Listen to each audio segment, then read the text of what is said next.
Bienvenue si vous nous rejoignez sur France 24, bienvenue dans le journal après presque 3 mois de manifestations pacifiques et quelques débordements ces derniers jours. Le Liban s'est donc finalement doté d'un nouveau gouvernement, une nouvelle équipe constituée de 20 ministres qui participaient ce matin autour d'Hassan Diab à sa toute première réunion officielle. On retrouve en direct de Beyrouth notre correspondante Zeina Antonios pour faire le point. Bonjour Zeina. Ce premier conseil des ministres est maintenant terminé et il s'est achevé sur une mise en garde du chef du gouvernement. Tout à fait. Mise en garde à laquelle on s'attendait, mise en garde très pertinente. Le Premier ministre Hassan Diab met en garde contre une catastrophe vers laquelle on se dirigerait au niveau économique. Il a parlé de défis qui attendent le pays. Et c'est vrai que lui et son gouvernement arrivent à un moment où le pays se porte très mal. Le gouvernement Hassan Diab compte mettre en place un plan de sauvetage économique global.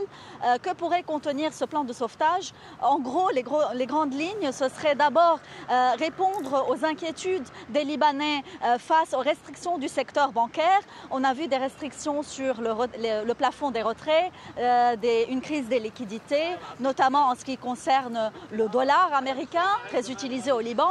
Il pourrait également plancher sur un plan de restructuration de la dette du pays. Zeina, maintenant que cette nouvelle équipe s'est réunie pour ce premier conseil des ministres, maintenant elle va se mettre au travail, cela signifie-t-il pour autant que le mouvement de contestation est terminé ? Je pense qu'il est encore un peu tôt pour savoir si le mouvement de manifestation va s'essouffler, si les manifestants vont décider de donner une chance au gouvernement de Hassan Diab. De toute manière, on le voit depuis hier soir, il y a une certaine scission dans la rue qui se fait entre les irréductibles qui continuent de dénoncer ce gouvernement et certaines personnes qui disent donnons une chance à ce gouvernement. Ça fait presque 3 mois qu'on est dans un vide au niveau du gouvernement. On a plein de problèmes économiques et on a besoin de redresser l'économie du pays. Donc, donnons une chance. De toute manière, ce matin, il n'y a pas eu de grosses manifestations. Il y a eu quelques coupures de route rapidement réglées. En ce moment, nous sommes à Beyrouth et la circulation est tout à fait normale. Il faut attendre un peu pour voir en début de soirée si les manifestants vont décider de se rendre à nouveau devant le Parlement comme ils sont en train de le faire depuis plusieurs jours.